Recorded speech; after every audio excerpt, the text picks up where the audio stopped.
ఇది ప్రతి 2 సంవత్సరాలకు వస్తే దీన్ని రంగు వేయించుకుంటాను. నా సెంటిమెంట్ ఇది. ఈ వ్యాన్ కొన్నప్పుడు ఇదే రంగు ఉంది, ఇప్పటికి కూడా ఇదే రంగు మెయింటైన్ చేస్తున్నాం. ఇదే రంగుని ఎలా మెయింటైన్ చేస్తూ ఈ వ్యాన్ ఇలా చూస్తే నాకు ఒక తృప్తి. దాంట్లో గడిపినటువంటి ఆ రోజులన్నీ కూడా ఇప్పటికి కూడా నేను ఒకసారి ఆలోచిస్తుంటే రింగులాగా అదొక అనుభూతి.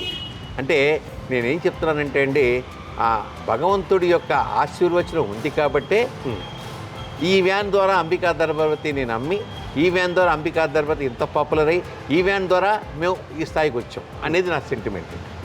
అందువల్ల దాన్ని పూర్తిగా మేము ఎంతో ప్రేమగా చూసుకుంటాం. అంటే ఈ వెహికల్ మనం చూస్తుంటే కనుక ఎక్కడ కూడా డెంటింగ్ కూడా కనిపించట్లేదు. అంటే చాలా జాగ్రత్తగా చెప్పాను కదా. అండ్ ఏ కంపెనీ ఇది సార్? ఇది చెవర్లెట్ అమెరికా కంపెనీ. ఓకే. అప్పట్లో ఇప్పుడు చెవర్లెట్ కార్ ఇండియాలో కూడా వస్తున్నాయి అనుకోండి. అప్పట్లో అమెరికా చెవర్లెట్ కంపెనీ అంటే అమెరికా తాలూకా వెహికల్ గుణదల మన చర్చి వాళ్ళకి తెప్పించుకున్నారు. వాళ్ళ దగ్గర మేము కొనుక్కున్నాం. అది అప్పుడు నాన్నగారు ఆలపట్టి రామచంద్రరావు గారు అప్పుడు ఆయనే కొన్నారు. ఆయన వ్యాన్ కొనేటప్పటికి నాకెంతండి, చాలా తక్కువ వయసు. ఆ తర్వాత 68కి వచ్చేటప్పటికి నేను వ్యాపారం దిగాను. ఈ సెంటిమెంట్ అంటే బాగా మీకు మనసుకి హట్ అయిన సిచ్యువేషన్ అయినా ఉందా?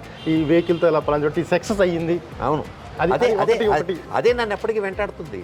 ఇప్పుడు సక్సెస్ అనేది నన్ను ఇప్పటికీ కూడా వ్యాన్ ద్వారా స్టార్ట్ అయ్యాను నేను అనే ఒక భావన నాకు ఇప్పటికీ ఉండిపోయిందండి. వ్యాన్ ద్వారా వెళ్ళాను, వ్యాన్ ద్వారా తిరిగాను, వ్యాన్ ద్వారానే అంబికా దర్బావతి అమ్మాను, వ్యాన్ ద్వారానే ఆంధ్రప్రదేశ్ అంతా తిరిగి ఒక్కొక్క కొట్టుకి అంబికా దర్బావతిని చెప్పుకోగలిగాను అనేది ఇప్పటికి కూడా నాకు నా అటాచ్మెంట్. ఇది నా అటాచ్మెంట్. నేను చెప్పాను కదా, ఇది మా ఫ్యామిలీలో ఒక భాగం. ప్రతి వినాయక చవితికి దీనికి పూజ చేస్తాం. ఓకే. ప్రతి శుక్రవారం దీనికి పూజ చేస్తాం. ప్రతి శుక్రవారం పూజ చేసి 9 దర్బావతి పుల్లలిగిచ్చి కొబ్బరి కొడతాం.